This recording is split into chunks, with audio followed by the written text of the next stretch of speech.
स्वागत है आपका BPCS 184 के एक और महत्वपूर्ण वीडियो में। आज हम विकासात्मक मनोविज्ञान में समस्याएं एवं विषय वस्तु को पढ़ेंगे और समझेंगे।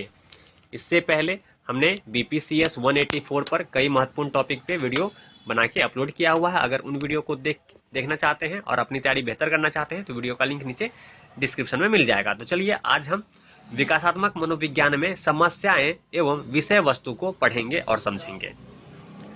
जब हम विकासात्मक मनोविज्ञान में समस्याएं और विषय वस्तु को पढ़ते हैं तो पहले विकासात्मक मनोविज्ञान के बारे में समझ लीजिए। मानव विकास के क्रम का जो अध्ययन करते समय हमारे मन में जो प्रश्न आते हैं कि मनुष्य की जो विकास है वह किस पर आधारित होती है, उसकी वंशानुगति पे या फिर उनके अनुभवों के आधार पे। इस बात को लेकर के काफी असमंजस्य विद्वानों के बीच में बना रहता है।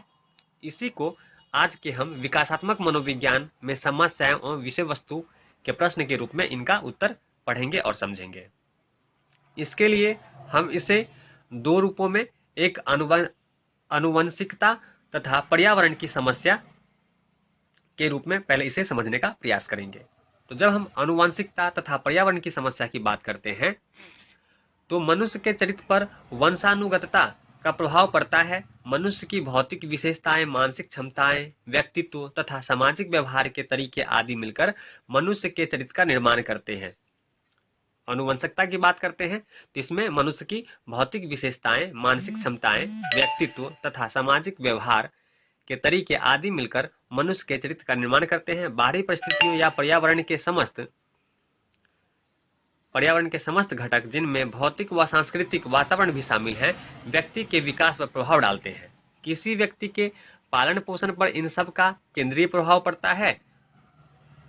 आनुवंशिकता तथा पर्यावरण के विवाद पर दशकों तक चली बहस के बाद मानव विकास के जो अध्ययन करता है वह सर्वसम्मति से इस निष्कर्ष पे पहुंचे कि मनुष्य के विकास के लिए वंशानुगत तथा पर्यावरण घटक दोनों ही जिम्मेदार हैं, क्योंकि इनके बीच ही मनुष्य का पालन पोषण होता है। इसके साथ ही हम देखें तो इसे हम सतत और असतत विकास के रूप में समझ सकते हैं। इसे हम सतत और असतत विकास के रूप में समझ सकते हैं।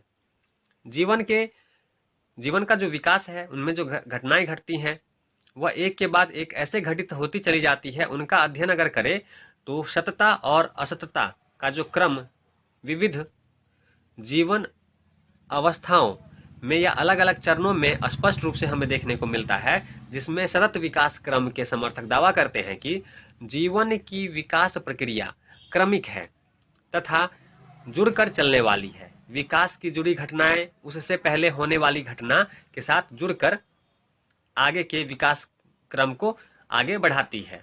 आरंभिक जीवन अवस्था में घटित घटनाओं के आधार पर आगे चलकर होने वाले विकास क्रम के बारे में हम अनुमान लगा सकते हैं। ये परिवर्तन मात्रात्मक प्रकृति के होते हैं जो मनुष्य की शैली की मात्रा पर ध्यान केंद्रित करते हैं। सतत विकास का एक उदाहरण यह है कि मनुष्य का शरीर बढ़ना जैसे उसकी लंबाई का बढ़ना। मतलब यह विकास हमेशा होता ही रहता है, यह विकास रुकता या स्थिर नहीं होता। वहीं हम देखें इसके साथ ही अगर इस संबंध में और देखें तो संबंधों का स्वरूप या दूसरों के साथ संबंधों का स्वरूप इस बात पर निर्भर करता है कि बचपन में उस व्यक्ति का अपने माता पिता के साथ किस प्रकार का संबंध रहा था, उसी अनुरूप उसके भविष्य में दूसरों के साथ संबंधों का स्वरूप निर्धारित होता है। जो विचारक असततता के सिद्धांत में विश्वास करते हैं वे मानते हैं, ये तो हो गया जो सततता के विकास में सिद्धांत में विश्वास करते हैं उनका मानना। और आज अब हम बात करेंगे असततता के सिद्धांत में जो विश्वास करते हैं वे क्या मानते हैं। उन लोगों का मानना है कि विकास कुछ खास परिवर्तनों के माध्यम से होता है जो स्पष्ट परंतु अप्रत्याशित ढंग से होते हैं। ये परिवर्तन गुणात्मक होते हैं। सततता के जो सिद्धांत है उसमें मात्रात्मक होते थे परिवर्तन, पर ये जो परिवर्तन है यहाँ पे ये गुणात्मक यहाँ होते हैं। इनका मानना है कि यह परिवर्तन जो होता है वह गुणात्मक होता है तथा प्रत्येक अवस्था में अलग अलग होते हैं। असतत विकास की अवधारणा में विश्वास रखने वाले अवस्था आधारित सिद्धांतों द्वारा साबित करते हैं कि विकास सीढ़ियों पर चढ़ाई करने जैसे क्रम में होता है, जैसे एक सीढ़ी पर चढ़ने के बाद विकास की दूसरी सीढ़ी पर चढ़ जाता है। इसके अनुसार व्यक्ति में विभिन्न विकासात्मक अवस्थाओं से गुजरते हुए जल्दी जल्दी परिवर्तन होते हैं। ये परिवर्तन यकायक होते हैं, लगातार नहीं। जैसे सतत के सिद्धांत में विश्वास रखने वाले यह मानते हैं कि विकास लगातार होता है, पर जो असतत सिद्धांत में विश्वास रखते हैं उन विचारकों का मानना है कि मनुष्य में जो विकास होता है वह यकायक होता है, न कि लगातार होता है। ठीक है। सतत सिद्धांत में विश्वास रखने वाले मानते हैं कि मनुष्य में जो परिवर्तन है वह मात्रात्मक होता है, पर असतत सिद्धांत में विश्वास रखने वाले मानते हैं कि परिवर्तन गुणात्मक होते हैं। वहीं देखें तो सतत सिद्धांत में विश्वास रखने वाले जो उदाहरण के रूप में समझाते हैं कि मनुष्य में विकास कैसे होता है, तो वह कहते हैं जैसे मनुष्य की लंबाई का बढ़ना, यानी कि लंबाई बहुत ही धीमी गति से पर लगातार बढ़ती रहती है। में विकास लगातार नहीं होता, बल्कि एक सीढ़ी पर चढ़कर दूसरे सीढ़ी पर चढ़ने जैसा परिवर्तन होता है, यानी कि ये एकाएक होता है, लगातार नहीं होता। इसी प्रकार हम देखें तो मनोवैज्ञानिक एक बात सर्वसम्मत स्वीकार करते हैं कि सतत और असतत दोनों में कोई भी पद्धति विकास क्रम की समग्र व्याख्या नहीं करती। यह सुझाव दिया जाता है कि कुछ विकास प्रक्रिया को सतत विकास सिद्धांत द्वारा और कुछ को असतत विकास सिद्धांत के द्वारा बेहतर ढंग से समझा जा सकता है। तो अगर हम बात करें कि मनोवैज्ञानिकों की अगर हम बात करें कि मनुष्य में जो विकास है वह उसे समझने के लिए कौन सा सिद्धांत बेहतर है, तो यह कहना कठिन होगा कि सतत या फिर असतत दोनों में से कोई एक बेहतर है, जिसके माध्यम से हम विकास की प्रक्रिया को समझ सकते हैं, बेहतर ढंग से समझ सकते हैं। ऐसा नहीं है। हमें कुछ विकास प्रक्रिया को सतत के विकास सिद्धांत के माध्यम से और कुछ को असतत विकास के सिद्धांत के माध्यम से हम समझ सकते हैं। इसी प्रकार हम देखें तो एक सतत और असतत हो गया, दूसरा अस्थिरता और परिवर्तन। इसके माध्यम से हम मनुष्य में विकासात्मक गुण को समझ सकते हैं।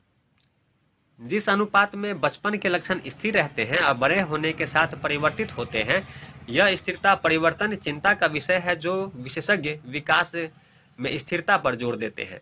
देखिए, ऐसे वैज्ञानिक जो आनुवांशिकता के सिद्धांत पर है कि जो गुण बचपन में उसके अनुभवों के आधार पर, जो गुण उसके बचपन में उसके अनुभवों के आधार पर मनोवैज्ञानिक विशेषताएं मनुष्य में आती हैं, वे बदली नहीं जा सकती। इस प्रकार हम देखें तो आनुवांशिकता दृष्टिकोण कहती है कि एक शर्मीला बच्चा वयस्क होगा तो शर्मीला ही होगा। इसका अर्थ यही हुआ। परिस्थितियों के अनुसार उसमें सामाजिकता आ जाती है। दूसरी ओर जो अनुभववादी लोग हैं, जो अनुभववादी विचारक हैं, वे कहते हैं कि आरंभ के वर्षों में बच्चों के अंदर समाज से बचकर रहने की जो प्रवृत्ति होती है वह धीरे धीरे समाज के संपर्क में आने से बेहतर होती जाती है और उसे सामाजिक संपर्क अच्छा लगने लगता है। इस प्रकार हम देखें तो समकालीन सिद्धांतवादी इस पर जोर देते हैं कि केवल आरंभिक जीवन के अनुभव का ही नहीं, अपितु बाद के जीवन के अनुभव का भी मनुष्य के विकास पर प्रभाव पड़ता है। तो इस प्रकार से हमने